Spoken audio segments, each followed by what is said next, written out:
Smoak. Action Network HQ. Brett McMurphy joins us on 365 Sports. Has been a go-to for us through the last several years, and we appreciated, man, during realignment, he was money, too. He joins us today on 365 Sports. Brett, this Michigan and the allegations and the stories that are coming out, we see things in college athletics where, like, oh, my God, we clutched the pearls. This is the worst thing ever.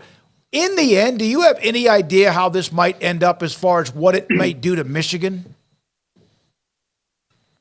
I don't. I know there's so much stuff out there now. And look, I mean, it's pretty obvious. They were going to extreme measures to steal signals, be able to track signals, all that stuff. Okay, but when we cut through all that, you have some people on one side, if they hate Mitch, give them the death penalty. They should be banned from the playoffs. Well, guess what? That ain't going to happen. The Big Ten is not going to let their cash cow be ruled ineligible because some coach is out there stealing plays. So that ain't going to happen. Sorry, Michigan haters. But it is a rule that was broken. But we know how quickly the NCAA doesn't move. They move as quick as a glacier. So I really think, look, David, I really think that nothing's going to happen this year that will impact this year's team as far as any on-the-field penalties. And as quickly as the NCAA doesn't move, I've said this before, I think by the time the NCAA rules on this, Harbaugh will be in his second season coaching the Bears. I don't think anything's going to happen. It's bad, but again, when you get down to it, what the rules that were broken, there really aren't even penalties for that. And one person brought up a good point, the WikiLeaks that happened with Wake Forest, where you had a guy literally stealing, playbooks and plays. And I mean, that was, I think, probably worse than this. Because basically everybody steals signs, maybe not to this extreme or goes to this level of espionage and all this other stuff, which makes great content for you guys and everybody else. But yeah, bottom line is I don't think anything happens to him this year. I think I'm surprised Harbaugh's lasted this long at Michigan. I always thought he would go back to the NFL. Now he's got a perfect shot. And look, if Michigan was lacking motivation, boy, they got it now. I mean, that's against the world. They're going to take all this, and that's why Vegas right now has them the favorite to win the national title. Yeah, well, I mean, what could be better for him? I mean, again, nothing's going to happen to him. Like, if you say, well, this is against the rules, well, A, what's the NCAA going to do to him? He could Pete Carroll his way into the NFL and be with the Bears or the Raiders or somebody, but probably the Bears. And then, Michigan gets hit a couple years later. And then by then, they probably already made rule changes about, radios and helmets and things like that take sign stealing out of it, right? Yeah, we're going to vacate some wins. We're going to take a banner down, whatever. I mean, look, everyone wants to get outraged. Everybody wants, somebody to, get their head chopped off. But, I go back to point number one. It's the NCAA. So we'll see what happens. Brett McMurphy with us, Action HQ with us on Sikkim 365 Radio, 365 Sports. What are your thoughts about the end game with Oregon State, Washington State? There was news that kind of came down a little bit about today, and God knows who has a vote, who doesn't have a vote, what's going to happen. Do you have at least the inside sources that you have any idea how that ends? I'm asking you about a couple of endings that we don't know about. Yeah, look, I don't know how this is going to end, and I've talked to people that are involved with college football playoff about going forward with the 12-team model next year, and they don't know.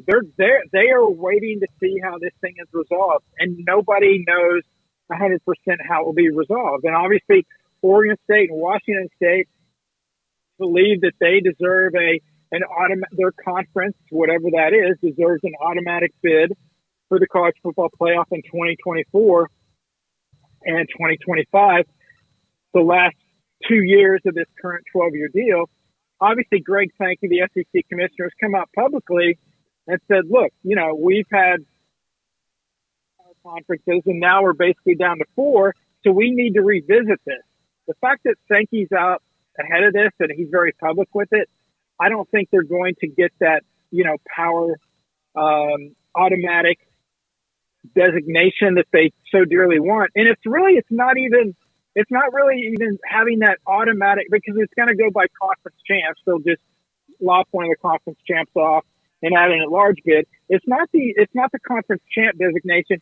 It's the money part. Surprise, surprise. We're talking about money in college athletics.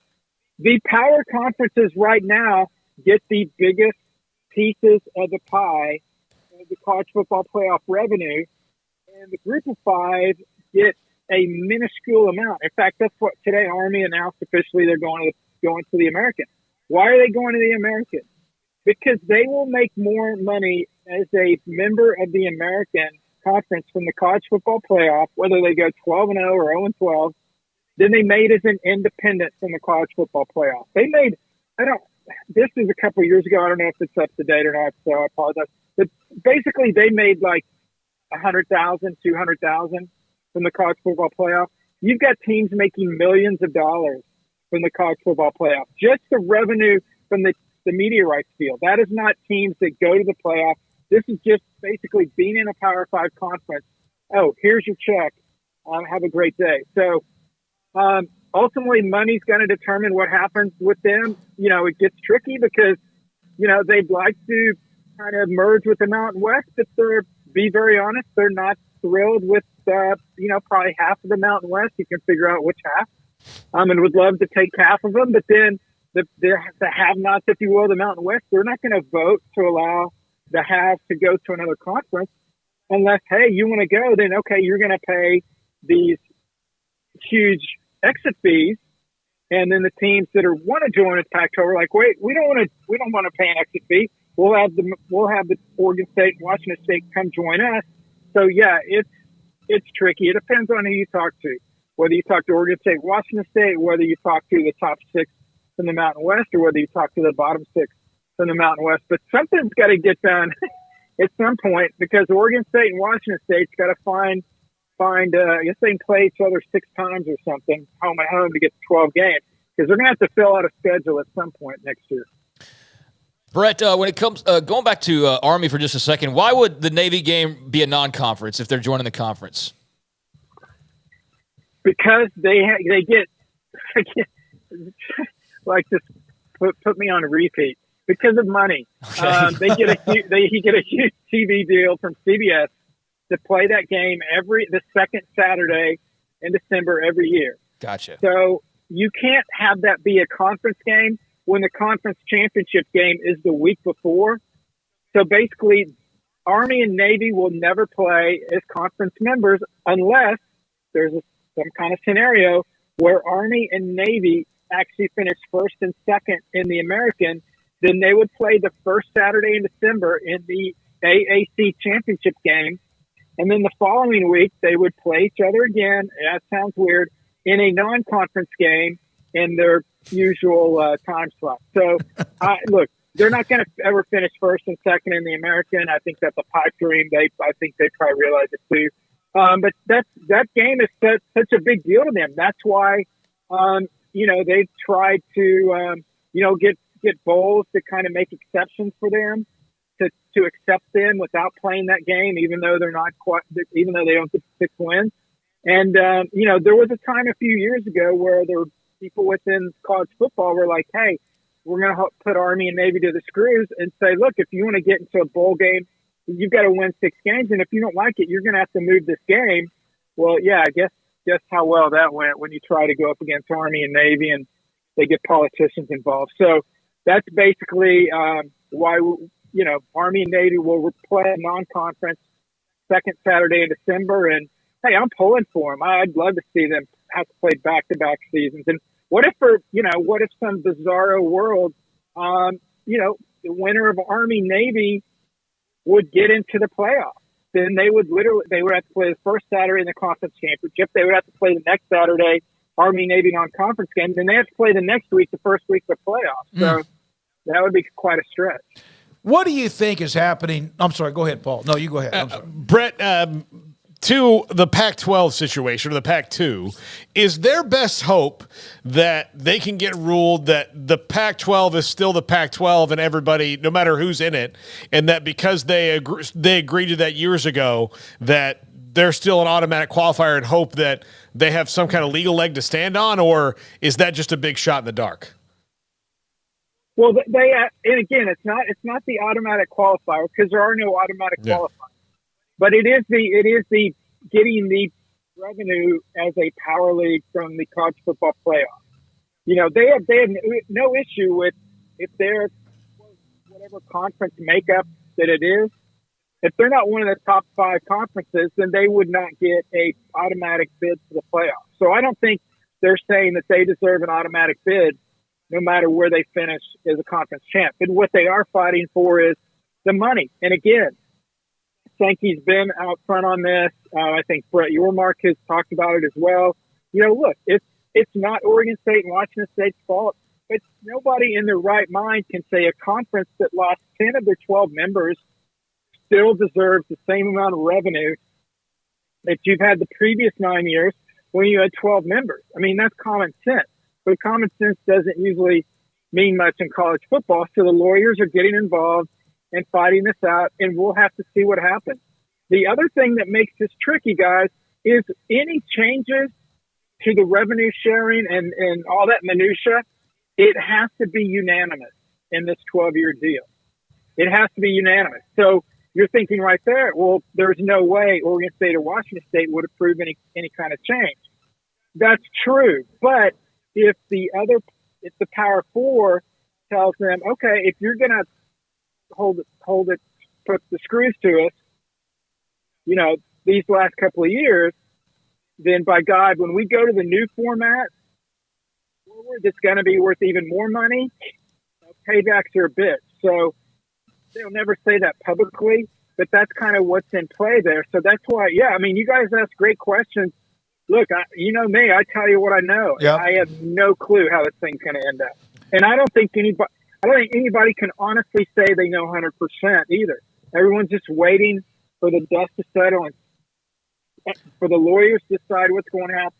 I mean, the Pac-12 still going through, you know, are they a conference who can vote on the board, who can, Kleofkoff's, being depositioned and so yeah, it's fun times out west. And what sucks is the top 16 out of any league in the country, Pac-12 is better than anybody right now. Absolutely. But yeah. Nobody's looking at that because it's such a what show out there. Yeah, it is. It's a dumpster fire in what you said show. Hey, Brett, thank you very much. There's always so many things we could talk about. Appreciate your access when we get it and availability, and have a great week. Hey, you got it. I love that commercial playing before I came on, deep in the heart of Texas. Brought me back to my days covering high schools in Odessa, man. You have to play that for me every time. Did you cover then the Permian-Odessa game, the great rivalry of the Midland-Lee and all that? Come on, man, you're killing me, dude. Yep. This is how ancient I am. I covered those guys as sophomores. Got a job in Tampa. Buzz Bissinger came in the next year and did Friday Night Lights. Oh, all my buddies give me grief. They go, I guarantee you were at some country bar drinking dollar Coronas and said, hey, I got a great idea for a book. I'll call it Friday Night Lights. Oh, screw it. Give me another Corona. Somebody overheard me and stole my idea the next year. Oh, my God. Well, you still are famous for what you do covering college football, my man. Thanks for your time, Brett. Have a great night. Give me another Corona. Look,